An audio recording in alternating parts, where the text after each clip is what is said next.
Hello guys, তোমাদের সকলকে জানাই হ্যাপি হোলি। তো কিছুদিন আমি ব্লগ দিতে পারিনি আমার চ্যানেলে, তার কারণ আমার শরীরটা খুব খারাপ ছিল।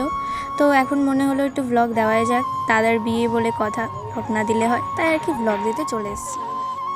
তো এখানে কিছু রিচুয়াল হচ্ছিল, তো আমি প্রথমে বুঝতে পারিনি যে কী রিচুয়াল হচ্ছে, পরে বুঝলাম এটা নাকি হলুদ করবে। আসলে কিছু অসুবিধার জন্য আগেই একটু তো দাদার হলুদ গুঁড়োটা আগেই কুটে ফেলেছিল। তো এখানে সবাই মিলে বসে বসে হলুদ কুটছে। তো এই দেখো, তো এখানে 4জন না 7জন রয়েছে, আর এটা হচ্ছে আমার মা, আর এই আমি, আর ওই যে আমার বৌদি যার বিয়ে, আর এটা হচ্ছে আমার আরেক বৌদি। তো সবাই বলে যে এটা তো রং খেলা হচ্ছে না, তো আমাদের এটা সিঁদুর খেলা হয়ে গেল হোলির আগেই। তো হোলি খাওয়ার পরেই, মানে সিঁদুর খেলার পরেই আমি পেয়ে গেছি এটা মিষ্টি, যেটা আমি হাত পেতে মার কাছে ভিক্ষা চাইছিলাম, আমাকে দিচ্ছিল না বলে। তো মিষ্টি টিষ্টি খেয়ে, তো গাইস একটা লং ভিডিও আমার চ্যানেলে আসতে চলেছে, তো সবাই দেখে আসবে।